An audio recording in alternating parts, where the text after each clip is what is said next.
Okay, we're here today with Stu, one part of the marvellous Great Escape Games system of gaming, living and just existing.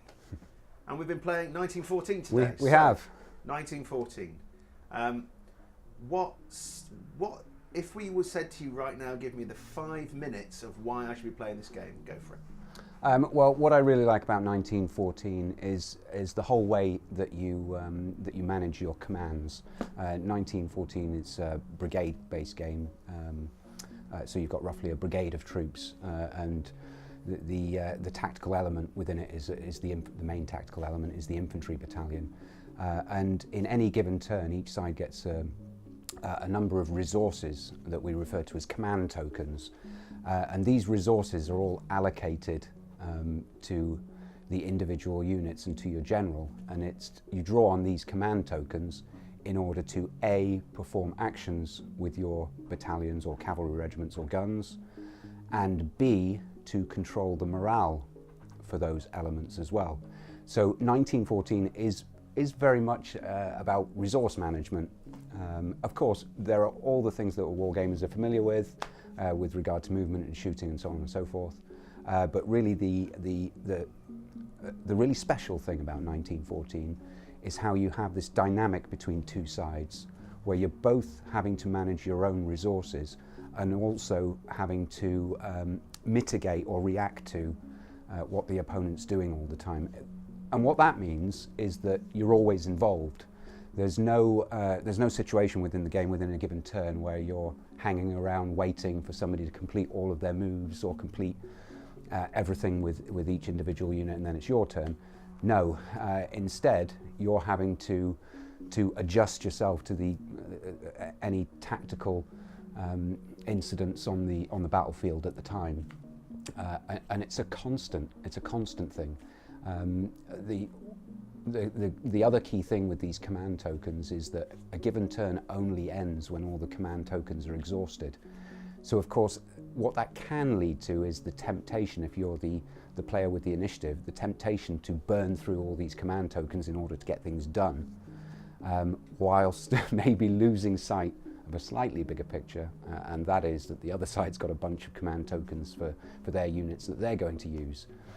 So of course if you burn through all of yours, the opponent's going to have free rein, and that's always dangerous. So not only do you have this resource management, but you've also got to resource the wider picture as well. So at times you do have to actually say, okay, I'm going to stop now. We've performed all of these actions, we've achieved these objectives. Now we're going to let the other side go because we're going to need to maybe counterattack later on. We're going to need to entrench out the morale of our units later on, and we don't want to get caught in a position where the opponent has free rein. And do you think, as a game, how many players can it accommodate in terms of? So today you and I played. Mm-hmm.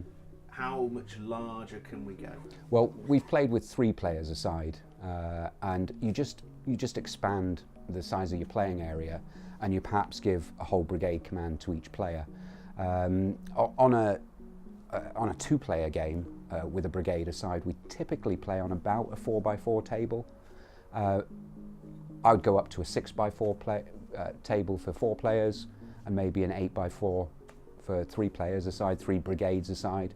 Of course, you've got the requisite amount of extra time you'd need as well. We've found that 2-player games, once you get used to how the mechanism works and everything works after your first game or 2, then you're only looking at maybe an hour for a game. You can complete a game reasonably within an hour. And of course you'd have to scale that up for bigger games, so you might take 90 minutes to 2 hours for a much larger game.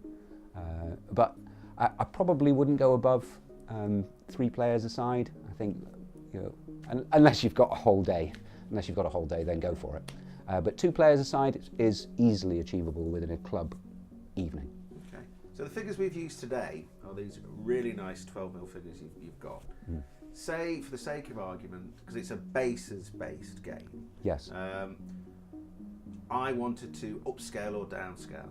How high and low can I realistically go? Sorry, what do you mean? For example, I decide to, I've got a bunch of 28mm figures or yes. 6mm figures or yeah. whatever. and I decide to use those instead, is there a cut-off point where it starts to lose your objective of? Yeah. Right. Okay. Yeah, I think with 28mm figures, you'd lose that objectivity. It doesn't quite work. I cannot see a couple or three 28mm figures acting as an infantry company. It just wouldn't look right. Besides, you really have to have it based as elements. So 6mm or 10mm or 15mm are going to work perfectly fine. If you've already got those figures and you've already got them based according to whatever basing style you chose at the time, then really, as long as both opposing forces are the same scale and based the same way, you can have no problems at all. Okay, good. Right, thanks, Stuart from Great Escape Games. Thank you very much. Thank you.